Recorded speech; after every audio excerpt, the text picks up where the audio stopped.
I know they said it might be cold in here, but ever since they said cameras and hooked me to a mic, I suddenly feel like I'm on fire.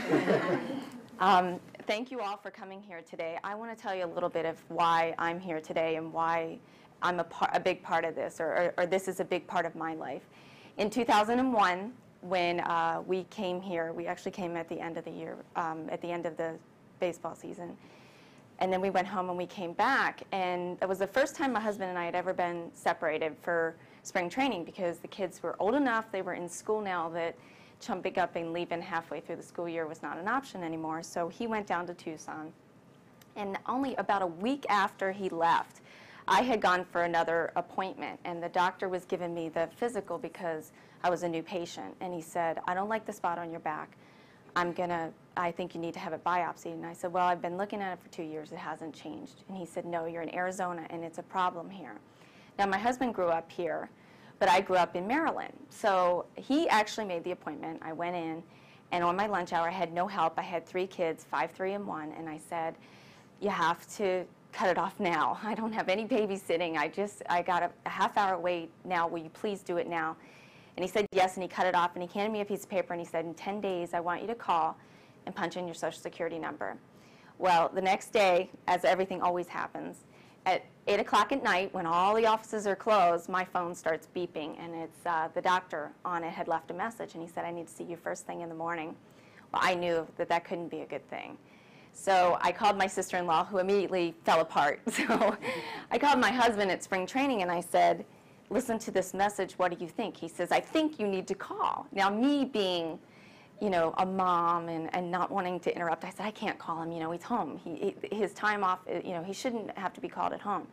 He said, give me the number, I'm calling him. So he called him, and when the doctor called me back instead of him, my heart sank, because I knew something wasn't right. I was fully expecting my husband to call me and say, oh, it's nothing, you know, he's just being cautious, he wants to explain it to you. And he said, you have stage 2 malignant melanoma, and this is what's going to happen. You're going to have a chest x-ray, you're going to have blood tests, where we need to see how far the cancer's spread, and then we need to take 6 inches out of your back.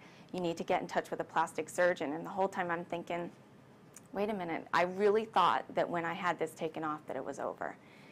So I went in and I had the surgery, and lo and behold, everything that I cut had to be cut further. So I ended up having 5 surgeries that year. And at the same time, my husband and the team was doing really well. It was a great year. Well, we became the human interest story. So I was battling this, and the media was trying to explain why Kurt was doing so well on the team and him having such a great professional year, how he was doing this with what we were doing at home. Which I told him, I don't care if he ever has another great year again. I won't go through that again. So it became the human interest story, and People magazine and ESPN and everybody covered it. And I can remember the exact interview that changed everything. As I was sitting across from the ESPN reporter, she's nodding her head, you know, and I'm thinking, I know exactly what you think. This poor little rich wife, you know, had a little scab on her back, and, you know, she's milking it. And I said, you know what, you're not airing this until you show. And at the point, I look like I've been slashed across my back in all different ways. And even my teammates didn't understand what was going on, because no one was calling me. The only thing I was getting was they wouldn't call me for a pool party, and I would find out. So I was feeling left out. I was feeling that nobody understood what I was going through. So when I aired that story aired, everything changed, because suddenly the people who had lost people felt there was somebody fighting for them. So they would approach me in airports, at school playgrounds, playgroups, the ballpark. And I have to tell you, the first year I felt like everybody died because everybody told me how important this message was. And so I started looking around, and noticing that the places where you buy sunblock and sun oils, it used to be, because I was using them, filled with oils. Now it's reversed, and it's all sunblocks. But I couldn't understand why we weren't talking about it. So, and then I found out all the famous people who had had it. But what I think really changed my life is it's on Kurt's side of the family, it's on my side of the family. My children are 4 times likely to get this disease. So I went to their school. Now my kids go to public school, and they didn't have a shade covering over their playground. So I wanted to put that shade covering up.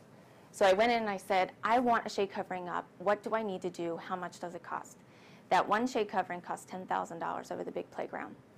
Now, I'm in a school district that could, more so afford it than other schools. And I started thinking, if this school can't afford it, how will any of the other schools in Arizona afford it? It's 115 degrees out there. It's hot on that equipment, but these kids are not being protected. So shade was developed. That's the fundraising of shade, is to get the schools to teach sun safety, and then we would help them put a shade covering over. The other part of shade was actually to show people how to live with it, and that there was sun protective clothing. I walked out of the doctor's office, and by chance he said to me, oh, by the way, we have a brochure. This is the sun protective clothing that we have, that people sell. So shade, when we started, was to put like a shopping mall of all those places and ways to teach and prevent it.